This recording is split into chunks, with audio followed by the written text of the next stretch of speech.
Hi, everyone. I hope you're having a decent summer, and I hope that where you're living is better decorated than the place that I am right now. But hopefully, sooner or later, it will be a little bit more interesting. I'm back today with another review on G.K. Chesterton's classic Father Brown detective short stories, on the second of 5 books in the series about a mystery solving Roman Catholic priest. The second installment was called The Wisdom of Father Brown. If you haven't already watched my video about the first book in the series, The Innocence of Father Brown, I might suggest you watch that one first because there I introduce the author Chesterton and talk about his main character, Father Brown. So I'm not going to do that too much here. Instead, I'm going to just do a little bit of comparison between the first and second books in the series and then jump right into the mysteries themselves. A few stories in, I was surprised to find myself enjoying this one more than the first collection, which was surprising to me since I really did like that one and I figured it'd be hard to keep it up. Every one of the first few stories felt fresh with interesting concepts and settings, and the mysteries themselves were great. Most of the downsides that I mentioned in my previous review of The Innocence of Father Brown were still present, such as fairly frequent moralizing by Chesterton that I guess I'm fine with overall, but just doesn't fit too well in the short story format because it lacks room for nuanced development. And there was also still a conspicuous lack of women characters in any real roles that don't involve them being in some way a victim, a damsel in distress, or just totally incidental to the story. On the other hand, though, Chesterton's prose felt more crisp here without sacrificing the cleverness that we saw in the first collection, Innocence. We still get the same witty style and frequent paradoxes, but it doesn't feel quite so much to me like he's hitting us over the head with excessive alliteration or over-the-top metaphors. We get some of Father Brown's sidekick Flambeau, although he doesn't show up until after the first few stories, and he is truly a sidekick without a whole lot of interesting character for most of these stories. Somewhat charming in his foolish ignorance, but also in a way that doesn't really quite work, because we're supposed to believe that he was once one of the greatest criminals, originally built up to be almost like Moriarty if Father Brown is Holmes, and yet now that he's turned to crime solving instead of crime committing, he seems extremely imperceptive, far less so than the readers will be, or even than a Dr. Watson. Other than Flambeau, there aren't really any recurring characters or themes from the previous collection. Each story can pretty much stand on its own. The stories also often start out a little bit slow, like with a fairly extended introduction to the characters and settings, before we even know exactly what the mystery itself is. But in its best instances, it works brilliantly, as this introduction sets the stage and actually makes the rest of the story much more engaging. You feel more drawn into the story and invested in the characters as a result. On the other hand, though, one downside that I didn't notice at first, but then became very noticeable after I watched a rant-rave review of the first story collection, which I'll link below because it is a good one, although it contains some spoilers, is that the pacing of the tail end of these stories is usually a little bit off, sometimes very off. Since the real meat of these stories is very much loaded towards the end, in many of the stories, things are getting quite confusing and interesting, and then bam, we abruptly learn the solution and the story ends. On to the next one, without much further reflection or concluding remarks. Sometimes this works rather nicely and amplifies the effect. I mean, we don't need to linger on the solution for every mystery for a long, long time afterwards, but in a lot of cases, it seems like things end so fast that I couldn't even tell whether I'd fully understood the details of the solution. We also do see the occasional bit of casual racism, most prominently against black characters, but sometimes against others as well. This is complicated in that Father Brown often does challenge this racism, but to an extent that even if it made his views comparatively less racist to readers at the time, to modern readers will often simply reveal the limits of Father Brown's anti-racism. But then with the 9th story in the collection, The God of the Gongs, we get a real zinger, one where racism is front and center in a way that will feel pretty uncomfortable to modern readers. You see, among various negative attitudes expressed by the main characters towards a certain black character, our hero and moral paragon Father Brown comments at one point that this character is a dangerous man because he has the body of a savage but the brains of a European. Our hero, Father Brown, also makes some derogatory references to the voodoo practices that this character might be involved in, again showing that Chesterton's own fascination with the world has a bit of a double standard when comparing religious and cultural practices of the civilized world, as he sees it, with those of the backwards African or Eastern peoples. Now, lest I sound too harsh about this book, I realize that this writing reflected common perceptions of the time, and that at other moments, even in this same story, Father Brown makes comments that highlight he's not quite as prejudiced as many other characters. I'm not here to judge the author, and I generally don't mind reading books that contain racism, especially older books that contain racism, because I feel like it's better to read about the attitudes that people actually had at the time and simply learn from them if I'm reading them with a critical eye. But while the other stories in this book and in the previous collection are still quite readable today, this one is quite uncomfortable. I don't regret having read it myself, but I think some readers might prefer to just skip this one. And trust me, even without the racist undertones, it is not one of the better settings or one of the more interesting mysteries in the book, so you're not missing anything. Unfortunately, as for the mysteries themselves, well, my positive impressions after reading the first 3 or so stories unfortunately didn't hold up throughout the entire book.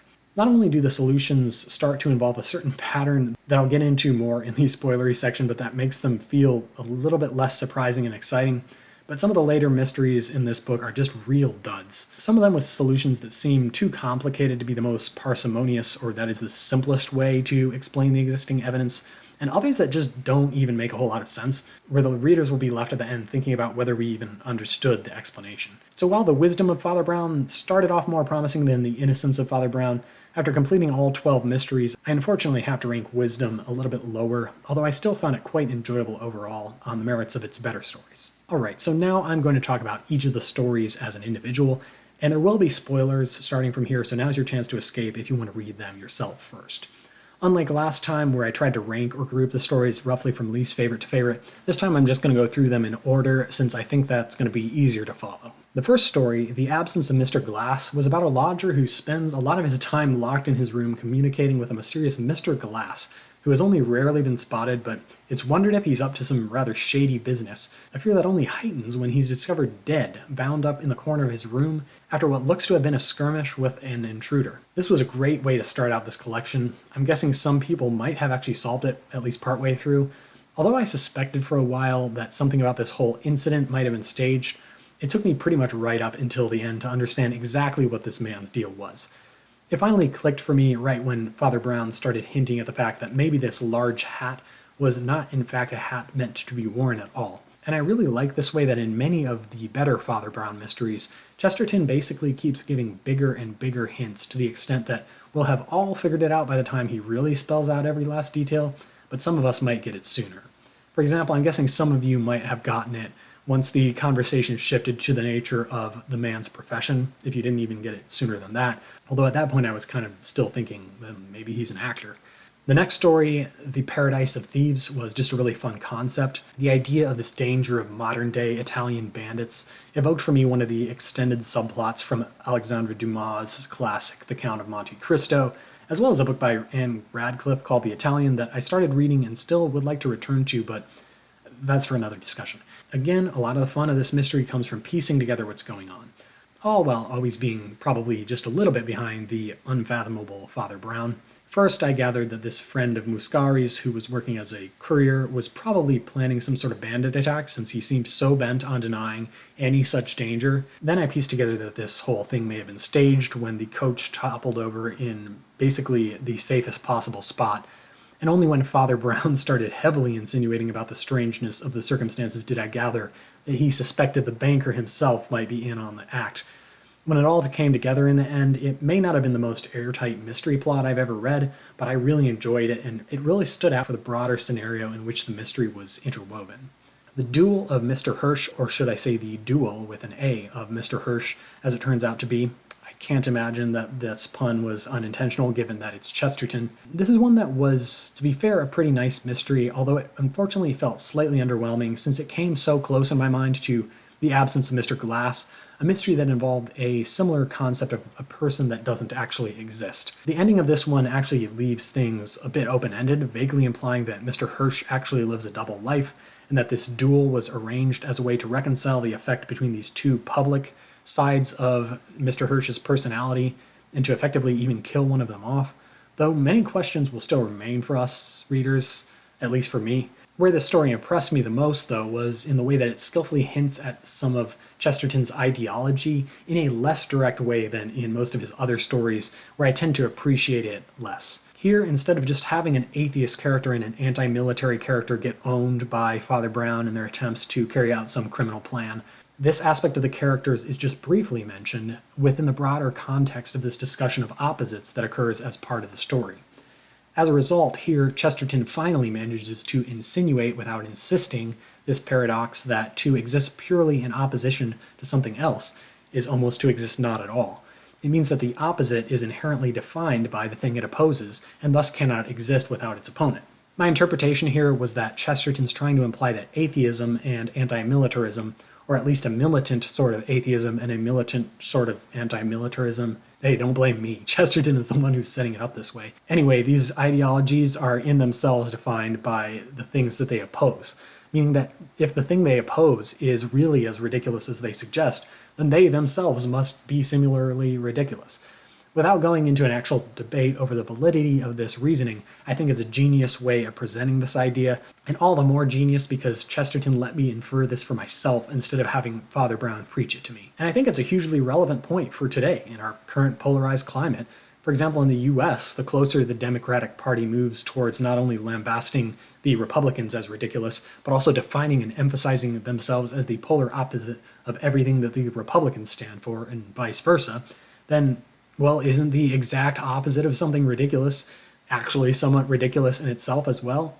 Just for clarity, I know this is a bit of an oversimplification of the relationship between these two parties, but it's a dynamic that is nevertheless present, so I found it really interesting to think about. Alright though, back to the world of mystery, because I suspect that at least for this video, you're not here to think about politics right at the moment.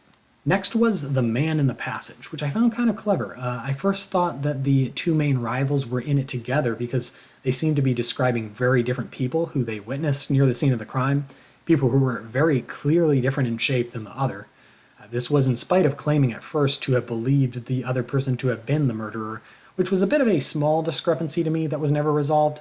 While the involvement of a mirror in the final solution was interesting to me, even if it was just a little convenient for the murderer, the actual solution was less solid than I had hoped for, despite my earlier guessing who it might be, unless there was some strong evidence against him that I missed the first time through. Also, we again see a case of mistaken identities, which was starting to feel a little repetitive by now, but it was not the last time we saw it in the book, or even the second to last, because next up we have The Mistake of the Machine, which I found pretty weak. The backstory in this one was fairly complicated, involving a prison break and a high society party. There also was a lie detector that was supposedly very important to the story based on the title, but then plays only a very minor role. The actual ending feels like a bit of a cop-out, with some more cases of mistaken identity, including the appearance of Drugger Dave in the last few pages to get the police's main suspect off the hook. I can't even say I fully understood everything about this one, but it was probably the most complicated explanation in the book. I personally thought that the killer was going to be Father Brown's companion from the police who was working with him at the jail. After all, what are the chances that this guy just happened to be taking a stroll in some random rural locale when he happened to spot the escaped convict? In better detective stories, this level of coincidence would be incriminating in itself. Yet in this one, it actually just appears to have been a bizarre coincidence. The Head of Caesar was a pretty decent story and begins the second high point of the book for me, carrying on through the next few stories. I enjoyed the overall setup of this one, featuring a stolen coin. Both the environment or setting and the mystery plot were enjoyable, and I thought pretty early on, correctly as it were, that I knew who the perpetrator was. In fact, if there's a weakness of this story, it's that it feels bizarre that the investigators and the victim herself didn't arrive upon the true explanation much earlier than they did, since to me it seemed like by far the most obvious possibility, or at least more straightforward and consistent than the other options they were considering. You might also object to the idea that supposedly this woman was unable to recognize her own brother simply because he put on a disguise, especially when he was one of the only other people known to be around. All in all, though, I don't have too much complaint about what was overall a pretty fun mystery. The purple wig was good too, although, again, I'll point out that we have yet another case of the mistaken identity, the person pretending to be someone they're not and no one else recognizing. I think this one too is one of the more solvable mysteries in the book, and I myself pretty much had a hunch of why he was wearing this wig even before I knew who it was that was wearing it. I don't have much more to say on this one though. Pretty simple mystery, but fun. Then The Perishing of the Pendragons had what was for me the best backstory and setting of any story in the book, probably even better than The Paradise of Thieves. The mystery itself ended up being decent, but not perfect. It wasn't exactly something that I would have ever expected to be able to piece together completely, but I didn't care too much here. After all, it took most of the story before we even saw where the danger was, even though there was certainly plenty of mystery in the family lore. And by the time the attempted crime came, I think many of us probably knew from whom the danger was coming, although what I didn't expect was the beautiful explanation at the end that not only actually made sense of all the legends conveyed earlier in the story, but also had a wonderful touch bringing back the "one eye closed, down she goes" rhyme from the beginning. Yes, the mystery in this one was less clearly developed, but I was okay with it because the actual clues came together so tightly, and it was immensely satisfying how everything fit together in the end. The God of Gongs brings us back, though, into the less stellar stories with its now awkward approach to topics of race that I mentioned at the beginning of the review. Since I already talked about it quite a bit, I don't have too much to say here other than that I didn't really find the mystery that interesting, and it was certainly one of the weaker ones in the book, even without the racism.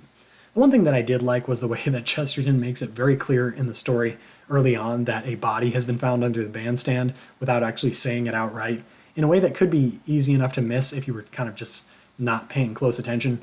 Or at least this is what happens with our former criminal mastermind, Flambeau, who seems to miss it entirely. Still, I wouldn't say this was the most disappointing story in the book because, well, I never found it particularly interesting or came to expect much of it in the first place. That honor goes to a real dud that is yet to come. The Salad of Colonel Cray was not that dud, though. It was alright, although again, the clues in this mystery don't come together quite perfectly, and there are a few side characters that felt too underdeveloped for us to really have much clue about how they could be involved, which is to say not at all involved. The setup of this mystery was quite a bit more interesting than its resolution, since the idea of hearing a gunshot followed by a sneeze is an interesting premise, even though the ultimate explanation is fine but not quite as clever as I was hoping for. There also were a number of circumstances in this story that felt contrived, such as the murderer's leaving a book out and open to the page of the poison he plans to use to kill his victim, something that was easily noticed by the visiting doctor, who saw it as his duty then to pretend to leave but loiter on the premises, since he was suspicious of what was coming. All in all, though, it's one of the few mysteries in this book that I rate as just average, amusing but nothing too special, on par maybe with The Purple Wig. And The Strange Crime of John Boulnois was maybe the last other one that I found just average. The setting and overall setup of this mystery was one of the more ordinary ones in the book, and by ordinary I mean boring. But that also means that Chesterton couldn't get by on the setting alone to make this one interesting. He actually had to give us a nice mystery. There he mostly delivers. The explanation for this one is not quite as airtight as it could have been, but I really like that it's insinuated right in the title that John Boulnois committed a crime, which of course hints to us two things. He is probably not the actual murderer, but he probably did commit some other crime. And when that crime is revealed to us, it did make me chuckle, even if it didn't have me jumping out of my chair exclaiming, "Bravo, bravo." In any case, it would have been a lot better ending to this book than the highly disappointing story, The Fairy Tale of Father Brown. As a mystery, this one is pretty bad. As a fairy tale, it's also pretty bad. I found The Perishing of the Pendragons far more whimsical and charming than this one, even if a bit darker. But the exposition and the overall execution of this one are downright horrible. In this story, Chesterton sets up a really interesting premise: a fairy tale kingdom, a paranoid prince who orders all arms removed from the kingdom and locks himself up in his own maximum security grave to escape all danger. How could it possibly be that he ended up with a bullet in his brain? Magic? Sorcery? The devil himself? I'd gotten ahead of myself and read someone else's ratings of the stories in this collection before finishing this final one, and I thought, now could this really be a 4 out of 10? This one seems so promising, maybe it could be one of the best in the book. And it is, until suddenly and abruptly, as the prince's inner circle make the way to his inner circle to ensure his own safety, they see that he's nowhere to be found. And here Chesterton shatters the critical promise that he's made in the first half of the story, that the prince will not leave the safety of his abode, but will somehow still end up murdered. No, the prince has suddenly decided that what's even more important than his safety, towards which he's implemented draconian measures and a life of asceticism, is gold. Gold that he must find himself. So he gets up and walks out of the city alone. I won't go into further detail about how it all unravels from there, or the question of how Father Brown, merely from seeing some short-stemmed flowers, was able to infer an intricate account of the actual events, one that isn't nearly as plausible or as entertaining as a real fairy tale. I just pose my own final mystery, which is, why did Chesterton go to such trouble of setting up the premise of this story and the multi-leveled security scheme of the prince if the main action of the story was going to occur completely outside of it with no convincing explanation? I think a more generous reading of this mystery is that the prince was in fact not at all concerned for his safety, but in fact the entire protection was simply a ruse to distract people away from something else important. I was unable to find convincing evidence for that in the text, though, and I did actually go back and look through the text to try to understand it because I was so annoyed. I just don't see what purpose it would have served to pretend to be paranoid. And even if so, it doesn't escape the fact that the core point of interest, how a man was killed with a bullet when no guns were allowed, is clumsily circumvented here rather than cleverly solved. So this story is bad. It's really bad. But that's all for the second installment of the Father Brown stories. It started off strong, but unfortunately there's really quite a quality gap between the best stories in this collection and the worst, and therefore I ultimately have to rate this one lower than The Innocence of Father Brown. What did you think, though, if you read it? Leave a comment, or at least like and subscribe if you enjoyed this video and want to see more mystery and other reviews. At some point, I do plan on proceeding to the third out of the 5 Father Brown collections of short stories, called The Incredulity of Father Brown, but I'm a little wary because this website that has rated every single Father Brown story, which I'm linking in the video description, gave high marks to most of the first collection and to at least some of the stories in the second collection, but not a single story from the third collection received better than a 6 out of 10, indicating that the reviewer found it the worst of the 5 collections, although we have disagreed on a few of the mysteries thus far. So instead of taking on Incredulity over a single week, I'm probably going to be reading it over more of an extended period in hopes that it might allow me to appreciate it better, maybe even to enjoy some of the not-so-good ones that I expect are going to be there. But until next time, bye, and happy reading.